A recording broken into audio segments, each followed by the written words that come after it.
নমস্কার, আমি তস্মিনা। নমস্কার, আমি ইন্দ্রাণী। শুরু করছি বিয়ন্ড পলিটিক্স। ফাঁসির সাজা মুজিব কন্যার, কি করবে ভারত এবার?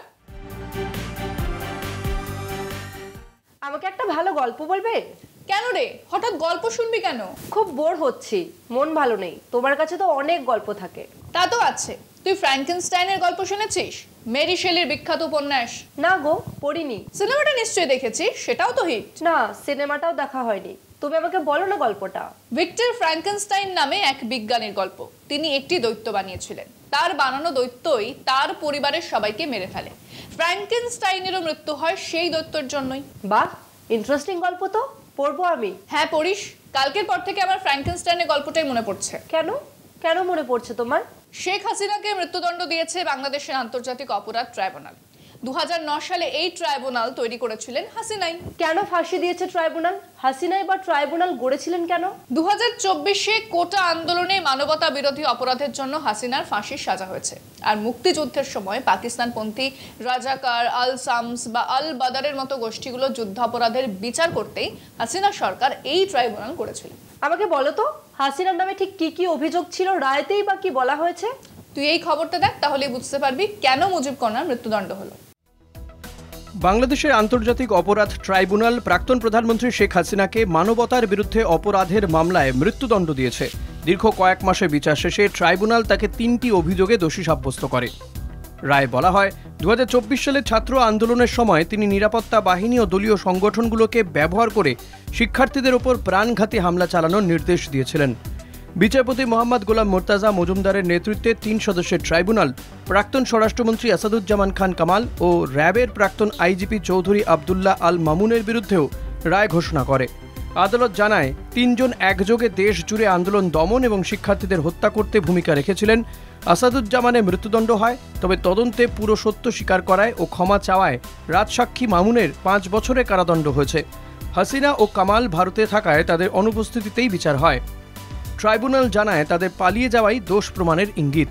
রায়ে বলা হয়, ঢাকা বিশ্ববিদ্যালয়ে আক্রমণ চালায় আওয়ামী লীগের সহযোগী সংগঠন ছাত্রলীগ ও যুবলীগ। আরও বলা হয়, হাসিনা ড্রোন, হেলিকপ্টার ও প্রাণঘাতী অস্ত্র ব্যবহার করে প্রতিবাদকারীদের হত্যার নির্দেশ দেন। 5টি অভিযোগের মধ্যে হত্যার চেষ্টা, হত্যা, নির্যাতন ও বিক্ষোভকারীদের নিশ্চিহ্ন করার নির্দেশ দেওয়ার অভিযোগ ছিল। এই রায়কে স্বাগত জানিয়েছেন অন্তর্বর্তীকালীন সরকারের প্রধান উপদেষ্টা মোহাম্মদ ইউনূস। তবে শেখ হাসিনা একটি বিবৃতিতে রায়কে পক্ষপাতদুষ্ট ও রাজনৈতিক উদ্দেশ্য প্রণোদিত বলেছেন। আওয়ামী লীগের সাধারণ সম্পাদক ওবায়দুল কাদের কলকাতা টিভিকে দেওয়া সাক্ষাৎকারে প্রশ্ন তুলেছেন ট্রাইব্যুনালের বৈধতা নিয়ে। অন্যদিকে বাংলাদেশের জাতীয় সাইবার নিরাপত্তা সংস্থা গণমাধ্যমকে সতর্ক করে বলেছে, পলাতক হাসিনার বক্তব্য প্রচার করা আইন লঙ্ঘন এবং তার জাতীয় নিরাপত্তা ঝুঁকিতে ফেলতে পারে। হাসিনা, কামাল দুজনেই তো ভারতে আছেন। হ্যাঁ, সেটাই তো বড় ইস্যু। হাসিনার ফাঁসির সাজা ঘোষণা হওয়ার পরে চাপ আরো বাড়বে। কেন চাপ বাড়বে কেন? ইউনূস সরকার আগেই হাসিনাকে ফেরত চেয়ে চিঠি দিয়েছিল। ভারত তো ফেরত দেয়নি। না, দেয়নি। প্রত্যর্পণ চুক্তি অনুযায়ী ভারত হাসিনাকে ফেরত দিতে বাধ্য নয়। তাহলে কি হবে? বাংলাদেশে ইউনূস সরকারের উপর চাপ আরো বাড়বে। ইউনূস সরকারের উপর চাপ বাড়বে কেন? ইউনূস সরকার যদি ভারত থেকে হাসিনাকে ফেরত না পায়, তাহলে বাংলাদেশের জনসাধারণ বা ধর 24-এর আন্দোলনকারী যারা, তারা আবার রাস্তায় নামতে পারে। আবার বিক্ষোভ, আবারও আন্দোলন? হ্যাঁ, তা হতেই পারে। আরো বড় প্রশ্ন আওয়ামী লীগের ভবিষ্যৎ নিয়ে। সেটাই তো, আওয়ামী লীগের কি হবে? আওয়ামী লীগের রাজনৈতিক কর্মসূচি আগেই নিষিদ্ধ করা হয়েছে। এবার যদি দলটাকেই নিষিদ্ধ করা হয়, সামনেই বাংলাদেশের সাধারণ নির্বাচনে তাহলে হাসিনা আর আওয়ামী লীগ দাঁড়াবে না, তাই তো? সেটাই এখন দেখার। বাংলাদেশের সেনাপ্রধান যদিও বলেছিল যে ইনক্লুসিভ ইলেকশন হবে। এবার ইনক্লুসিভ ইলেকশনে আওয়ামী লীগ থাকবে কিনা, ফাঁসির সাজা হওয়ার পর হাসিনার ভবিষ্যৎ কি হবে, তা নিয়ে প্রশ্ন উঠছে। কিন্তু ভারত এখন কি করবে? হাসিনার ভবিষ্যৎ কি? তুই এই খবরটা দেখ, তাহলেই বুঝতে পারবি ভারত কি করতে পারে ও কি করতে পারে না। 2009 সালে শেখ হাসিনা যে ইন্টারন্যাশনাল ক্রাইম ট্রাইব্যুনাল প্রতিষ্ঠা করেছিলেন, আজ সেই প্রতিষ্ঠানই তাকে সর্বোচ্চ সাজা দিয়েছে। বর্তমানে তিনি ভারতের রাজনৈতিক আশ্রয়ে আছেন এবং সব অভিযোগ অস্বীকার করে বলেছেন যে মোহাম্মদ ইউনূসের নেতৃত্বাধীন তত্ত্বাবধায়ক সরকারের রাজনৈতিক প্রতিহিংসা চরিতার্থ করতেই এই রায়। রায়ের পর বাংলাদেশে অন্তর্বর্তী সরকারের আইন উপদেষ্টা আসিফ নজরুল জানিয়েছেন, হাসিনাকে ফেরত চেয়ে ভারতকে আনুষ্ঠানিক অনুরোধ করা হয়েছে। সেক্ষেত্রে কি হতে পারে? দুদেশের মধ্যে প্রত্যর্পণ চুক্তি থাকলেও দিল্লি শেখ হাসিনাকে ফেরাতে বাধ্য নয়। আন্তর্জাতিক মানবাধিকার আইন অনুযায়ী কোনো দেশে কারো জীবনের ঝুঁকি থাকলে সংশ্লিষ্ট ব্যক্তিকে আশ্রয়দাতা দেশ ফেরত পাঠাতে বাধ্য নয়। প্রত্যর্পণ চুক্তিতে বলা হয়েছিল অপরাধীর রাজনৈতিক চরিত্র থাকলে প্রত্যর্পণ করা হবে না। বলা হয়েছিল বিচারের নেপথ্যে যদি সৎ কোনো উদ্দেশ্য না থাকে তাহলে ভারত বা বাংলাদেশ কেউই সংশ্লিষ্ট ব্যক্তিকে প্রত্যর্পণ করবে না। এই পরিস্থিতি ভারতের জন্য গুরুত্বপূর্ণ, কারণ বাংলাদেশ শুধু প্রতিবেশী দেশ নয়, ভারতের উত্তর পূর্বাঞ্চলে নিরাপত্তা, বাণিজ্য ও সংযোগ ব্যবস্থার একটি কেন্দ্রীয় অংশ।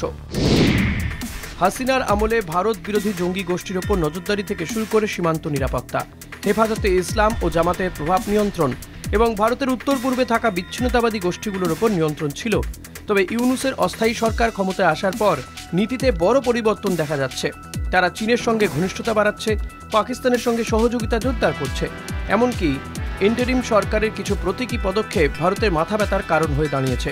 যেমন পাকিস্তানের সেনাপ্রধানকে মোহাম্মদ ইউনূস এমন একটি বই উপহার দিয়েছেন যেখানে ভারতের উত্তর পূর্বাঞ্চলকে গ্রেটার বাংলাদেশের অংশ হিসেবে দেখানো হয়েছে। হাসিনার সময় দুদেশের মধ্যে BBIN মোটর ভেহিকেল চুক্তি, বিমস্টেক ট্রানজিট সুবিধে, রেল রাস্তা সংযোগ, বিদ্যুৎ, বাণিজ্য, যৌথ বিনিয়োগ এবং 2009 সালের বিনিয়োগ সুরক্ষা চুক্তির মাধ্যমে বাংলাদেশে ভারতীয় বিনিয়োগ উল্লেখযোগ্যভাবে বৃদ্ধি পায়। বর্তমান অস্থিরতায় এসব উদ্যোগ থমকে যাওয়ার ঝুঁকি তৈরি হয়েছে।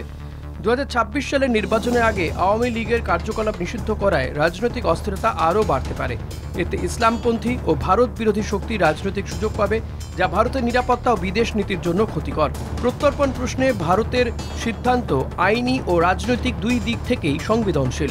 এই মামলা একটি অনির্বাচিত সরকারে আনা অভিযোগের উপর ভিত্তি করে, তাই এই রায়ের বৈধতা নিয়েও প্রশ্ন রয়েছে। আন্তর্জাতিক আইনের মানদণ্ড অনুসারে হাসিনাকে ফেরত পাঠাতে বাধ্য নয় ভারত। বিদেশ মন্ত্রকের মুখপাত্র রণধীর জয়সওয়াল জানিয়েছেন, বাংলাদেশের পরিস্থিতির দিকে নজর রেখেছে ভারত। বাংলাদেশের শান্তি, গণতন্ত্র ও স্থিতিশীলতা বজায় রাখতে সব পক্ষের সঙ্গে গঠনমূলক আলোচনা চায় ভারত। বঙ্গবন্ধুর মেয়ের ফাঁসির সাজা ভাবা যায়?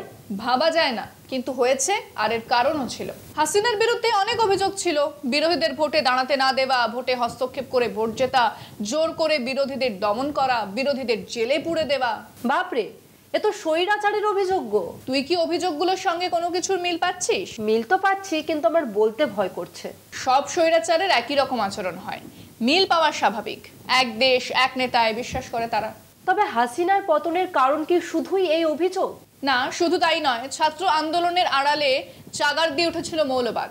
বারবার আওয়ামী লীগ অভিযোগ করেছে মুক্তিযুদ্ধের সময় থাকা আল শামস, আল বাদার, রাজাকারদের উত্তরসূরিরাই এখন আবার দেশ চালাতে চাইছে। কিন্তু মুজিবের দেশেই মুজিব কন্যার ফাঁসি। এই মুজিব আর মুক্তিযুদ্ধের হ্যাংওভার থেকেই তো মুক্তি চেয়েছিল বাংলাদেশ। কিন্তু ইউনূসের নেতৃত্বে ইন্টারিম সরকার ছাত্র আন্দোলনের এজেন্ডা ভুলে সাম্প্রদায়িক বিদ্বেষে মদদ দিয়েছে বলে অভিযোগ। তাহলে এখন কি করে ভারত সেটাই দেখার, তাই তো? একদমই তাই। নে এবার শেষ কর। হ্যাঁ, তাই ভালো। বিয়ন্ড পলিটিক্স আজকের মতো এই পর্যন্তই। দেখতে থাকুন কলকাতা টিভি, রাত দিন 7 দিন।